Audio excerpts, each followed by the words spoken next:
रोज रोज भाजीला काय बरं बनवायचं? तर मग चला आज माझ्या पद्धतीने ढेमसेची भाजी बनवूयात.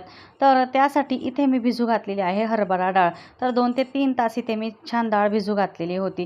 त्यानंतर कढईत इथे आपण घालणार आहोत जिरं, मोहरी, त्यानंतर चॉप्ड केलेलं लसूण आणि भिजवून घेतली डाळ आणि हळद, मीठ. बस इतकं घालायचं आहे. एकदम सिंपल अशी रेसिपी आहे. छान त्याला परतून घ्यायचं आहे. झाकण ठेवून डाळ थोडी मऊ होईपर्यंत इथे आपल्याला झाकून वाफवून घ्यायची आहे. त्यानंतर धुवून घेतलेले ढेमसे बारीक चिरून घ्यायचे, तेही आपल्याला ॲड करायचे आहे. पण त्याआधी एका वाटीत आपल्याला इथे काही मसाले काढायचे आहे. त्यासाठी 2 चमचे इतकी चटणी, 1 चमचा इतका अंबारी मसाला, 1 चमचा इतका कांदा लसूण मसाला आपल्याला इथे ॲड करायचा आहे. त्यानंतर डाळीत आपल्याला हे जिन्नस घालायचे आहे.